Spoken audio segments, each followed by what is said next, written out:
when I was there was an insulin infusion device specifically for type 2 diabetes. And interesting sort wearable. of wearable, about the size of a deck of cards when I was there. And it was this market dynamic that made it specifically for type 2 and created a lot of design requirements around it. Since type 1, I guess the tolerance around insulin infusion is a lot tighter, and the precedent is there for reimbursement from medical device or from Medicare.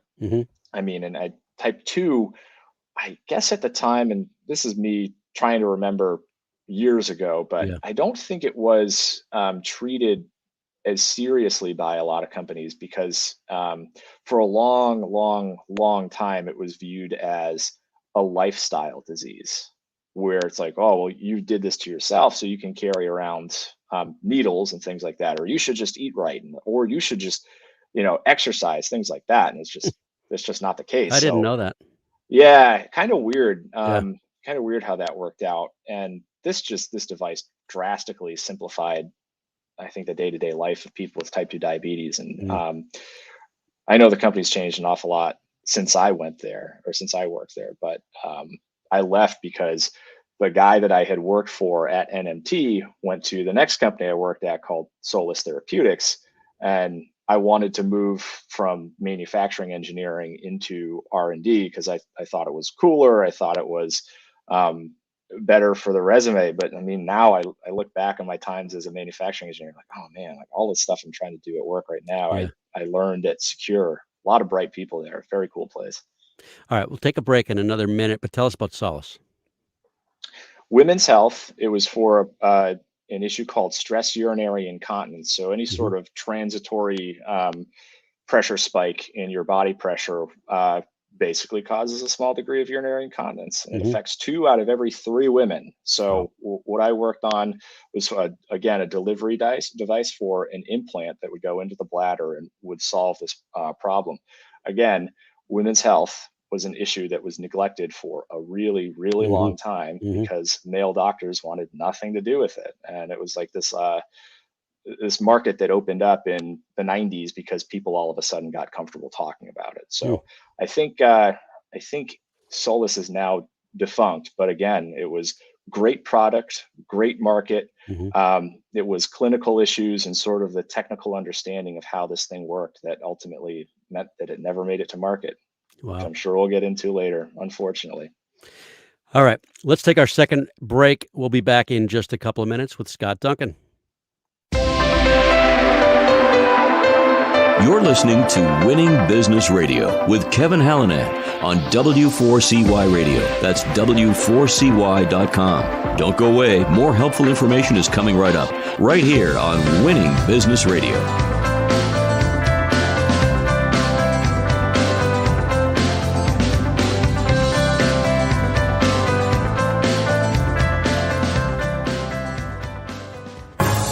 Have you ever dreamed of having your own radio show? Well, W4CY Radio makes dreams come true. You can be a radio personality on the #1 ranked internet radio station in West Palm Beach, Florida. We can be heard in 105 countries and all U.S. states. Promote your business, earn up to $10,000 per month and more. It's all up to you. Have fun and be heard. Call 561-506-4031. That's 561-506-4031. Start your radio show now. This is Rebel Medler. Join me for In Your Face on W4CY.com, Tuesdays at 2 p.m. Eastern Standard Time.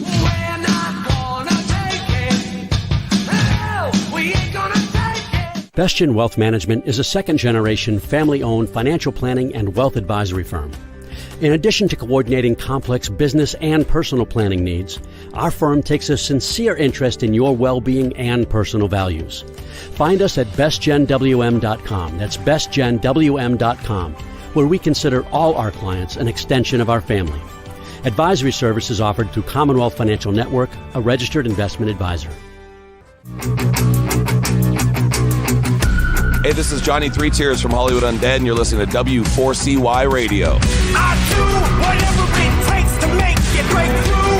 Anything I'm face to face with, it's true. And now back to Winning Business Radio with Kevin Hallinan, presenting exciting topics and expert guests with one goal in mind, to help you succeed in business. Here once again is Kevin Hallinan.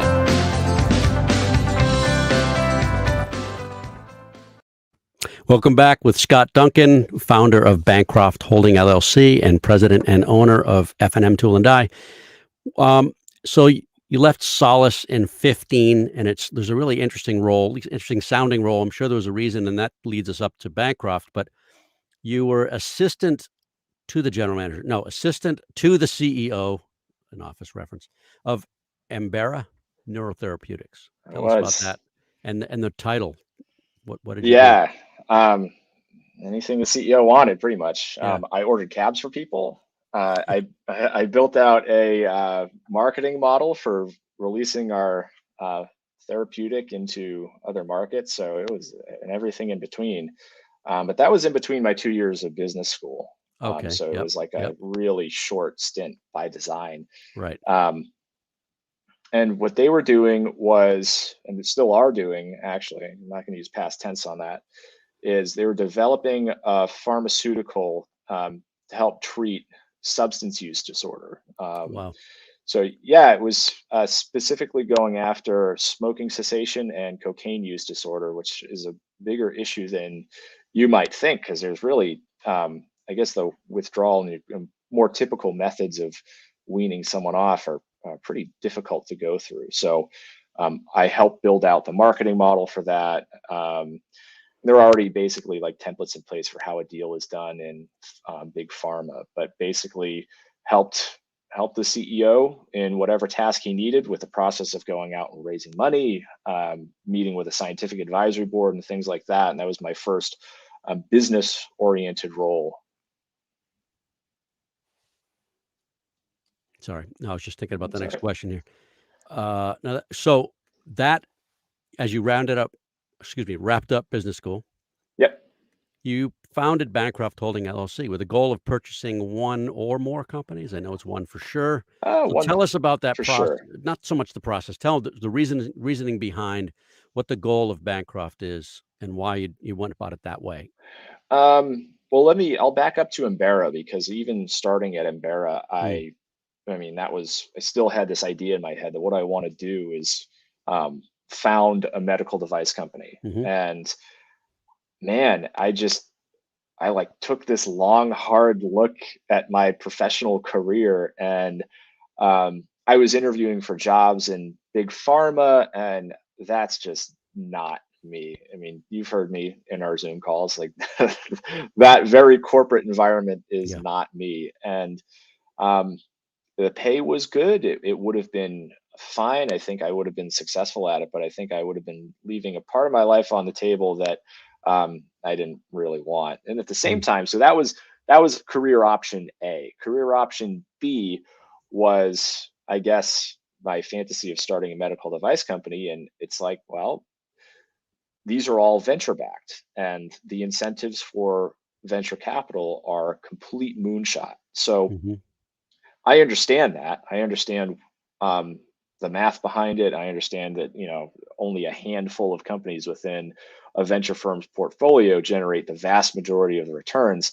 So that's how it works for the venture capitalist. But as an engineer, what that meant was that nothing that I ever worked on or designed was sold to anyone or used by anyone or anything like that. And I mean, people in our clinical trials were crying. They were moved to tears when they were told that they couldn't use the treatment anymore because the trial was over. And like, I knew that this stuff had a real impact on people's lives, but the economics behind it, or just sort of the randomness of clinical trial results and things like that, meant that the plug was pulled on the company. So I didn't, it's not that I didn't like it. I didn't have any moral issues with it. That's just how the system works. But I thought, man, that's a tough way to make a living. And while I was in business school, I found out that there was this other path to entrepreneurship. And broadly, it's called entrepreneurship through acquisition. There are a couple of different models. I won't speak at length about it because I'm pretty passionate about it. But basically, there are people who have money that they're willing to invest in small businesses because they view it as an asset class. And they allow an entrepreneur like me, who is longer on grit than I am on money, to get in and buy a small business like this with other people's money. There's a pretty standardized template for financing this sort of thing, and over the long run, improve and eventually knock out your investors. To mutual benefit, of course. To mutual benefit, yeah, because this is, they get returns that are pretty standard with a private equity investment, but at the same time, they're really hands off. I think it's gratifying for them, and it's a very proven model. And most of my investors actually did this themselves at some point in their career, so they understand the risks, they understand the benefits, they understand the trade. So it does work out for everyone. So Bancroft owns F&M? Bancroft, yeah. It's sort of yes and no. F&M is a trade name. I think if I were to do it differently, I would have kept Bancroft and started a separate LLC for F&M, but tried to do it on the cheap. So here we are. Well, you just answered one of the later questions: is what would you have done differently? That's interesting. That's a good one. So tell us, F&M is a long-standing, starting in the 70s, was it? 74, yeah. 74. And it's really, well, you tell us. Tell us about the company. Sure. So what we do is the products. Customers, products. All right. So products, it's weird. So I think we have a lot more in common with a custom home builder than we do like what you typically think of as a manufacturing company. Like I'm thinking of, was it Charlie Chaplin, and he's going through the gears in the company and they're just pumping out widgets and everything. Yeah. So we're not that. We build what's called an injection mold for plastic injection molding. So that's probably 90% of our business is within plastics, and then maybe 10% is outside of that industry, just random other stuff we can do. And an injection mold is, for lack of a better way of explaining it, a big block of metal that you shoot liquid plastic into, and then the plastic takes that shape. So highly custom machine, extremely tight machining tolerances. And we're cutting metal all day long. So we've got engineering on the front end, they design the thing. We've got our machining in the middle where we make all the components, and then we've got assembly at the end. And these guys are talented. And this is a dying trade, an art form, to take all of these metal components and tickle them into place manually until they build this, what I think is a beautiful, simple but complex machine at the same time. What is the metal or metals? Oh boy, mostly steel, but sometimes aluminum. Aluminum is getting more popular because the quality is getting better, and the cooling is better. You want to get all the heat out of the mold once you shoot the liquid plastic in. So aluminum occasionally, but again, probably 80% steel. And there's a couple of different sides to the business. So we've got building new injection molds, which is probably about 60% of revenue, service repair, new components for existing tooling, which is about 30, and then an assortment of other things too. We're starting a very small and limited molding division that serves existing customers and things like that, but not really big enough to speak of just yet. Now, a lot of people outside of Massachusetts may not be aware, there's a plastics industry in central Massachusetts, and has been for a long time, right? Yeah. So the town we're in is Leominster, and you used to take Route 2 into Leominster, and there was this big billboard that said the Pioneer Plastic City, which they have since changed to Legendary Leominster. I don't know why, probably because that sign had been up since the 60s or something like that. But you know the one I'm talking about. But yeah, it was a big plastics hub, and we used to have, I can't remember. I think Foster Grant out there, legend has it that they bought the first injection molding machine ever. And it was just a trade that flourished. There used to be 100 tool and die shops in Leominster, apparently. And it was both the mold making and the shooting of the plastic, the injection molding. So yeah, big time plastics hub. And that, combined with the rest of the manufacturing strength in Central Mass, led into the strength that we have in medical device manufacturing right now, and also the defense industry. So if you're inside that I-95 belt, you've got all of the big players, and any sort of government or technology company right now has some sort of branch in there. Yeah, some of the, I mean, I think of containers, buckets, like I don't know specifically, but the Lowe's or the Homer bucket. That's I've seen a lot of companies that have made those types of things. Yeah. Sterlite is north of you a bit, but that's Yep. I mean, probably everybody across the country would know of Sterlite or Yep. uses their stuff, Sterilite, Rubbermaid had their line got transferred to a place up the street from us. A lot of that stuff. Leominster was strong in housewares, but housewares is a pretty competitive business from what I understand. So folks around me have been branching out. A lot of medical device manufacturing now, for example. So what's the plan with Bancroft? What's the long-term plan? I mean, as much as you can say. You can choose to say, I'd rather not, but what are you thinking? Oh man, that's a loaded question. I don't know. I don't know. I mean, you're certainly having a have. ball. It seems to me you're having a ball right now. You're learning a ton. So tell the audience about that first, actually.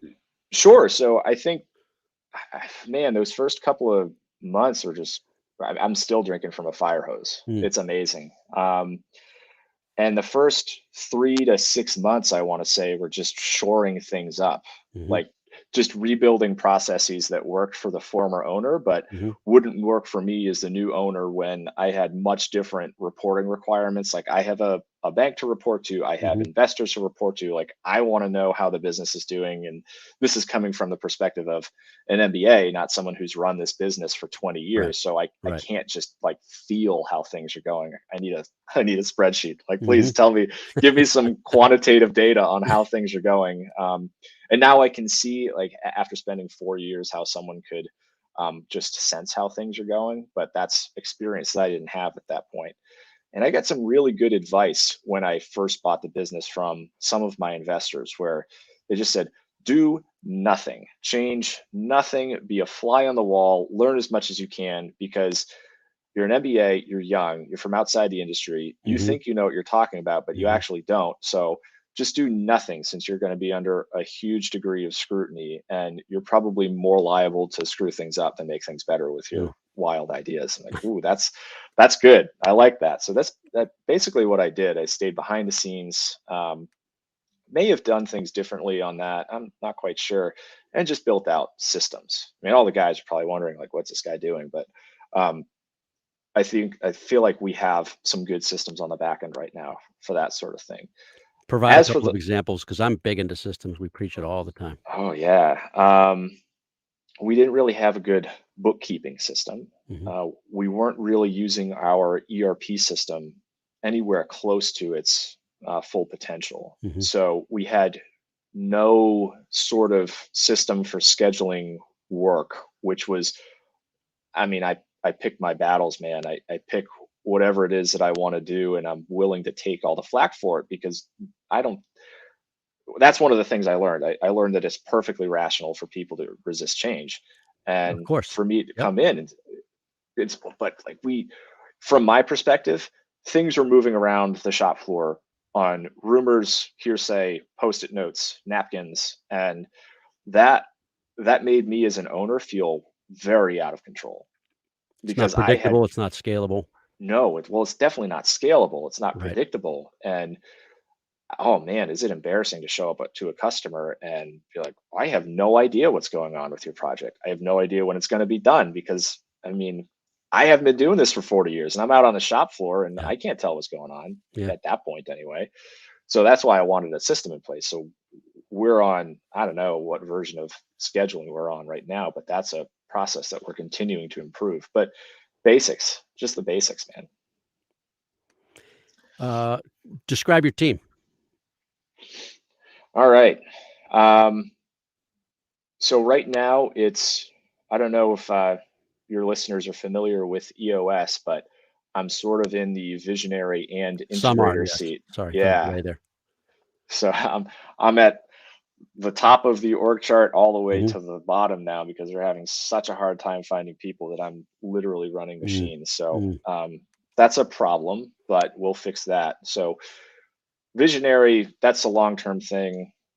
I dodged your question about what Bancroft Holding is going to do, but I'm not opposed to future acquisitions. Don't know. I think that there's a huge opportunity for baby boomers to get out right now because I mean, there's a wave of retirements coming. So I think I'm in a good position for that, but it's not something I'm super actively pursuing right now just because I kind of have my hands full. So visionary, integrator, CEO. I am sharing a lot of the finance responsibilities with a part-time CFO. Like he's doing most of the bank communication, sales stuff. I'm sharing with my operations manager, who is a dyed-in-the-wool salesman, and so he's running the day-to-day on the shop floor. He's also starting up our molding division, and he's amazing. He's a workaholic, former entrepreneur, so he doesn't know how to not work 80 hours a week. And then below that, we have various manufacturing departments. Is that helpful? That answer your question? Yeah. Total number of people? Ooh, I think we're at 20. And manufacturing is not gone. It is not. Yeah, I was reading some depressing numbers earlier this morning about like, oh, this is what the total employment in the U.S. used to be, but it was. I mean, it's still here in a big way, and I think it's coming back. Hey, we are almost out of time. We probably have a minute. This never came up because I didn't know it until I was doing some research for the show. You're involved with Engineers Without Borders, and I'm a part of Rotary in Dedham, Massachusetts, Neponset Valley Sunrise Rotary, shout out. We're involved with EWB in a water project in Tanzania. What are you doing? Really? Yeah. I haven't been involved with them for a while, but that was the exact same project that I was involved with. Oh, we got to talk offline for sure. Really? Yeah. Let's catch up on that.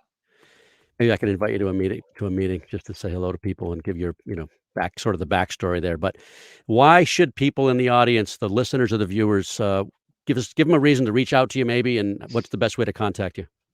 I love jamming on small business. If you want to talk about the trials and tribulations of running a small business, get in touch with me. If you want to talk about buying and selling small businesses, let me know. If you want to sell your business, let me know. All of that stuff. Like I live for the entrepreneurship through acquisition side of things. Cool.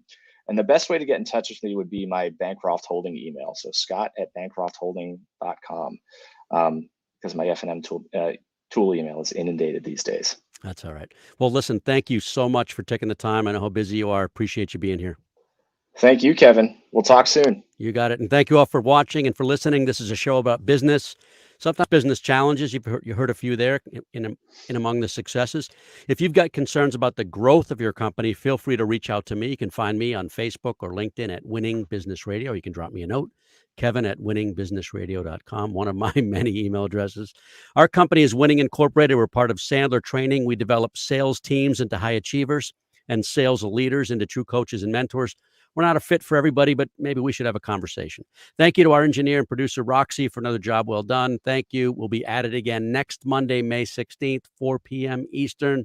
Be sure to join us then. Until then, this is Kevin Hallinan.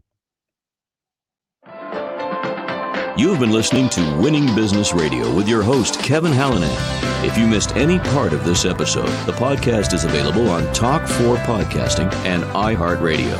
For more information and questions, go to winningbusinessradio.com or check us out on social media. Tune in again next week and every Monday at 4 p.m. Eastern Time to listen live to Winning Business Radio on W4CY Radio, W4CY.com. Until then, let's succeed where others have failed and win in business with Kevin Hallinan and Winning Business Radio.